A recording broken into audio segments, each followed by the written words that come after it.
All right, here with Jalin Turner, the Tarantula. Jalin, the news is fresh. You're drawing Brad Riddell, UFC 276, July 2nd. Hell of a fight on paper. Talk to me about your thoughts on this matchup when this is the name they gave you. I was hyped for the fight. It's a fight I've been looking at. I feel like we're gonna cross paths regardless, sooner or later. So yeah, I was hyped on it.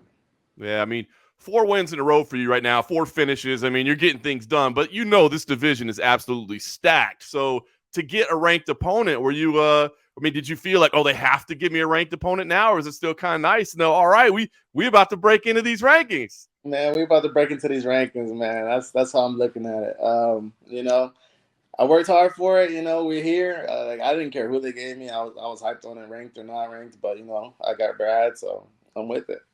I love it. And it's an absolutely stacked card, right? This is I believe it's your third fight in a row at T-Mobile Arena, if I'm right. Yeah. Still like a big deal to you to be in Las Vegas, in the big arena, or is this the point in your career where you're just like, well, yeah, that's what I do. I fight in packed arenas. That's what I do, man. It's like home now. Vegas is home for me. That's awesome.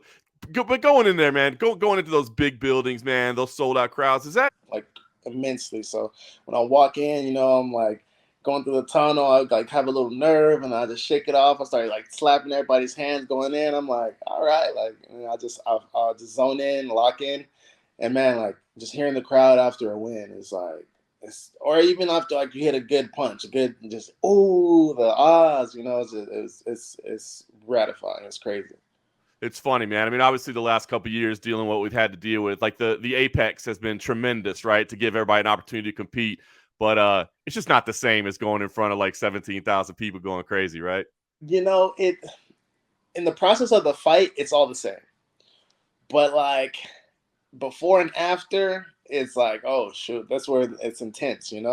Like as soon as I go in there, like I'm locked in anyway, so I kind of tone a lot of stuff out. But then like you can hear things here and there. You can hear a corner or whatever, in the apex, and it gives a different feel. But yeah, nothing beats like feeling that crowd's energy.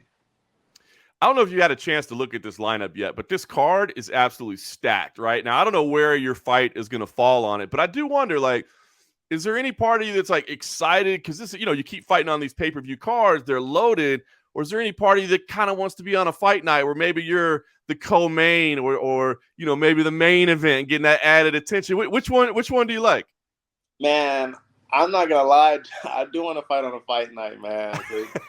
Dog, I love the big cards and everything, but I feel like every finish I get, it just like kind of goes, under the radar, unnoticed in some way, So, yeah, fight night would be lit. I definitely would have had a few bonuses if I was on a fight night.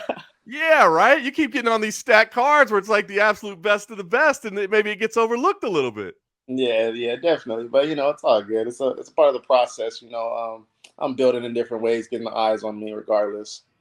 No doubt. Well, you got Tom on your side as well, so I'm sure the attention will come.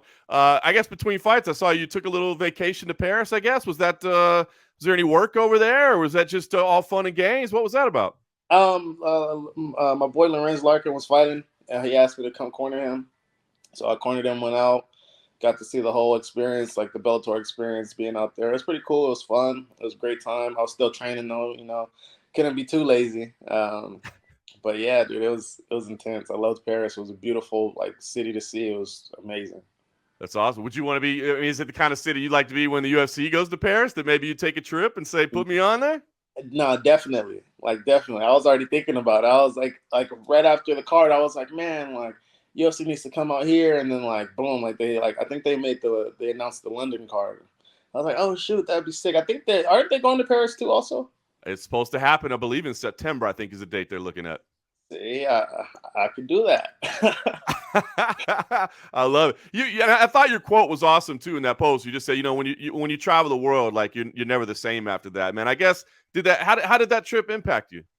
Man, it was just really cool to see like the different demographics, the different lifestyle. Like the energy was just different from versus being out here. It was like it was a lot more easing. It didn't feel as hostile, like well, I grew up in Fontana and San Bernardino, so it's just naturally hostile out there. Like you just feel like uneasy going certain places and how certain people look at you. And like I didn't feel that out there, you know. Like when I first went out there, I was kind of like looking at people like, oh, like, you know, are you a gangster? You hood? Or are you just chill? Like everybody was chill. Like even went out to a club, they didn't even like pat me down or anything. I was like, what? Like no metal detector? Like you're not worried about guns or nothing? Like so it was pretty much a shell shock, but it was cool, you know. Like that everything was just different. It was like way more laid back and ease.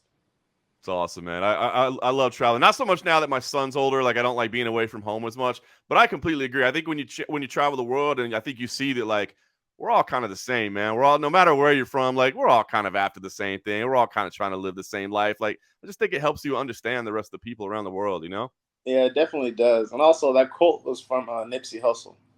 Oh, nice. There you Yeah. go. Respect that. All right, listen. Yeah, who takes care of all your spiders when you're out of town? Because I saw the picture of your room, and it scares the hell out of me. I'm just gonna be honest with you. And it's one thing if somebody says, "Hey, man, I got like this little dog right here. Do you mind coming over and just like feeding my dog?" But if like you said, "Hey, John, you know we're neighbors, you're buddies. Like, do you mind coming and feed my 100 tarantulas while I'm out of town?" I'm saying no, Jay, and I like you, Jalin, but I'm saying no. There's no way it's happening. So how do you get somebody to come take care of your spiders when you're in Paris? So luckily, tarantulas are super hardy species. So as long as they have water, like I just water them down before I leave, and they're good. They can go months without food as long as they have hydration. They're fine.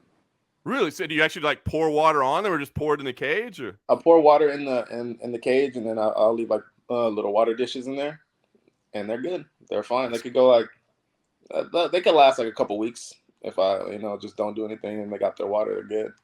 that's crazy. I can't imagine like somebody like breaking into your house or something while you're out of town thinking, "Oh, I'm about to take some stuff," and then see that and just, nope, I'm out. I'm Man, out. they got to be more worried about the dogs if they try to break in. Respect. All right. Well, listen, as you're getting ready for Brad Riddell, man, his striking, obviously, man, it's high level striking. There's no question about it. So talk to me about the prep. I mean, do you have to do anything special? Not taking away from your striking as well, but do you need to do anything special to prep for him, or is it just kind of business as usual? It's business as usual, you know. I feel like everybody has to prepare for me at this point. I'm not preparing for anybody else. I'm fine tuning certain aspects, but that's about it. You know, I feel like it's a similar fight to the Malarkey fight. Going to be a similar game plan. I definitely feel like he's going to grapple more. So, I'm ready for all of it. I'm ready. He has some good scrambles. I'm ready for that. He has some good combinations. I'm ready to stop all that and break rhythm and beat him in between punches. I'm hyped on it. I've watched him for a while, so I feel like I got a good strategy to beat this man. Nice. And you win here, and like you said, we're talking about rankings. Have you let your mind start thinking ahead a little bit? Okay, win here. Who do we go to next? What's the path? Have you let yourself do that yet? Yeah, man, I've been analyzing it. It's a lot of killers up there. So, man, I'm playing diligently at this point. Kind of walking on eggshells, being in the top 15 after this fight, and yeah, man, it's gonna be fun. I'm just trying to chip away and just progress and be as well versed as I possibly can because all those dudes they have high level grappling. That's what they're gonna try to beat me with is the grappling. I already analyzed it. I know it. So I'm preparing for all that. And also that being, it's funny. Who Raphael Fiziev liked one of my videos the other day, and I was like, okay, you paying attention? I was like, I'm paying attention to you too. Like I see you, So it's cool. That is cool, man. I dig it. All right, so has camp begun yet? I mean, is it too far out? Are we still kind of light? Are we deep in camp? Where do we stand? Man, I'm always in camp. I'm hardly ever not in camp.